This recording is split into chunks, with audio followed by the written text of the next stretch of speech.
শুভ সকাল বন্ধুরা। আজকের দিনটা আমার কাছে অনেক স্পেশাল। আজ আমার মেয়ের জন্মদিন, কিন্তু দুঃখের বিষয় কাল রাত থেকে বৃষ্টি শুরু হয়েছে। আর সকাল থেকেও তো দেখলে কি বৃষ্টি, আর এদিকে রান্নাঘরে আমাদের সমস্ত কিছুই কেটে জোগাড় হয়ে গেছে। এই বৃষ্টির মধ্যেও সকাল সকাল খাসির মাংস নিয়ে আমার বাবা চলে এসেছিলো। তো মাংসগুলো মা আগে ধুয়ে নিচ্ছিল, তারপরে সবজি যে ভাজাগুলো হবে সেগুলো আমি ধুয়ে মাখিয়ে নিলাম। মা ওইদিকে মশলা কেটে মাংসটা, খাসির মাংসটা ম্যারিনেট করে ফেলবে। আর ওদিকে আমাদের মিউসোনা বসেছিল, দেখলে আজকে দিদির জন্মদিন বলেও ও একটু বেশিই লাফালাফি করছিল। যাই হোক, ওকে সকালে খেতে দেওয়া হয়েছে, তাও ও মাংসর যে গন্ধ পেয়েছে রান্নাঘরে ঘুরঘুর ঘুরঘুর করছিল। আর মাংসটা প্রথমে ম্যারিনেট করে মা রেখে দিয়ে তারপরে রান্নাঘরে অন্য কাজ হবে। বন্ধুরা, তো আধা রান্না হচ্ছে আর ওদিকে মা খাসির মাংসটা করবে। আমি এবার বেরোবো, এই স্নান করতে যাচ্ছি। স্নান টান করে মেয়ের জন্য একটু পুজো দিতে যাব। প্রচণ্ড বৃষ্টি হচ্ছে, বাইরে মেঘ করে আছে, বিদ্যুৎ চমকাচ্ছে, কিচ্ছু করার নেই, যেতেই হবে। তো চলো, মা এদিকে মাংস রান্না করছে আর আমি রেডি। তো বন্ধুরা, চললাম মেয়ের জন্য পুজো দিতে মন্দিরে, বিশালক্ষী মন্দিরে। তো ওটা আমার দিদাবাড়ির ওখানে। এই যে ধূপকাঠি মোমবাতি নিয়েছি, আর যাওয়ার পথে মিষ্টিও কিনে নেবো। বৃষ্টি প্রচুর পড়ছে, দেখো বাইরের অবস্থা। তো যাবো ওয়াটারপ্রুফ করে, তাই চুড়িদার পরেছি। তো বন্ধুরা, আমি বৃষ্টি পড়ছে, ফোন নিয়ে যাবো না, এখানে ওখানে দাঁড়াবো, ভিজে যাবে। তো এসে তোমাদের সঙ্গে আবার ভিডিওতে আসবো। তো চলো, পুজো দিয়ে প্রসাদ নিয়ে বাড়িতে চলেও এলাম। আর এদিকে মায়ের দেখছি গরম মাংস রেডি। আমারও খুব খিদে পেয়েছে, সকাল থেকে উপোস করেছিলাম, তো এসে ভাত খেয়ে নিলাম। কারণ সকালে আমি আর আজকে অন্য কিছু খাইনি, কারণ দুপুরে রাইস হবে আর দুপুরে খেতে একটু দেরি হয়ে যাবে বন্ধুরা, সেই কারণেই আমি সকালেও খেয়ে নিয়েছি ভাত। তো এদিকে দিদি চলে এসছে আর আমার ভাই চলে এসছে, তো দুজনকে দিয়ে দিলাম কেক আর পায়েস। আগের দিন রাতে যে কেকটা কাটা হয়েছিল।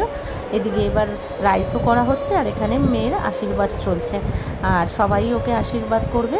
আর আমিও করেছিলাম আশীর্বাদ, সবাই সবার গিফট দেবে ওকে। যাই হোক, আশীর্বাদ খানিকক্ষণ কেটে যাওয়ার পরেই তারপরে আমাদের আবার দুপুরের খাবার নিয়ে জোগাড় করতে হবে। কারণ চারটে, তার একটা টেবিলে তো চারটেই চেয়ার থাকে, মানে চারজন করেই খেতে পারবে। তো যাই হোক, এবার এই কাজটা সেরেই আগে যারা যারা প্রথমে খাবে, তাড়াতাড়ি যাদের যেতে হবে তাদের আগে দিয়ে দেবো। আর দিদা তো আমার আসতে পারেনি, দিদা আর মাসির জন্যে খাবার প্যাক করে দিয়ে দেবো। দুপুরের খাবার টাইমে সবসময় একটা তাড়া থাকে যে কে আগে খাবে কে পরে খাবে, মানে যার যেরকম আগে খিদে পেয়ে যায় তাকেই আগে দিয়ে দেওয়া হয়।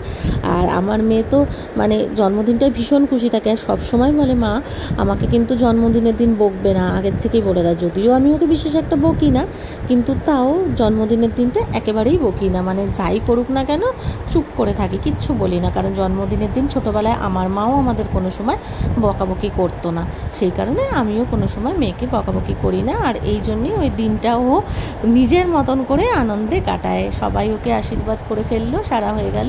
আর পায়েসটা ওর আশীর্বাদের সময় দিয়েছিলাম, মিষ্টি বেশি দিইনি, কারণ মিষ্টি খেলে ওর ভাত খেতে পারবে না। আর পায়েসও একটু কুটে খেয়েছে। আর এদিকে ওকে সাজিয়ে দিয়ে দেওয়া হয়েছে খাবার খেতে, সমস্ত কিছুই সাজিয়ে ওকে খাবারের সামনে দিয়ে দেওয়া হয়েছে।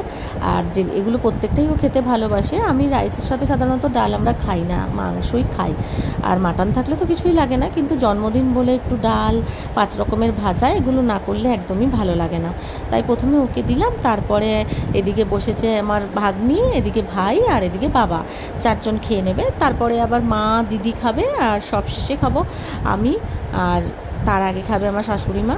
যাই হোক, এইভাবেই এক এক করে সবাই মিলে খাওয়া দাওয়াটা সেরে নেবো। একসাথে খাওয়া হলো না, কারণ আবার আমাকে দুপুরের বিকেলের জন্য, মানে সন্ধ্যের জন্য মাংস রান্না করতে হবে। তো আমি মাংসটা এদিকে কষিয়ে ফেললাম, আর তারপরে রেডি হয়ে নিলাম, কারণ কেক কাটতে হবে। এবার কেক কাটার পরে আবারও যাওয়া আছে। মানে বন্ধুরা, সারাদিন তো যতটা পেরেছি তোমাদের সঙ্গে শেয়ার করেছি, আর হয়ে ওঠেনি, খুব ব্যস্ত হয়ে পড়েছিলাম। তো এখন মোটামুটি রেডি হয়ে নিয়েছি। ইচ্ছে ছিল শাড়ি পরবো, কিন্তু বাইরে খুব মেঘ করেছে, আবারও একটু বেরোতে হবে, মেয়েকে নিয়ে, ভাগ্নিকে নিয়ে, দিদি ভাই সবার সাথে যাব। তো এই জন্য একটা নর্মাল, এই কুর্তিটা নতুন কিন্তু নর্মাল পরে নিয়েছি। তো চলো, আবার দেখা হচ্ছে কেক কাটার সময়। এবার কেক কাটার পর্ব। তো প্রথমেই আজকে আনা হয়েছিল, যেহেতু রাতে একটা আমি নর্মাল কেক বানিয়েছিলাম বাড়িতে, সেই জন্যে আমের কেক আনা হয়েছিল, ম্যাঙ্গো কেক যেটা আর কি।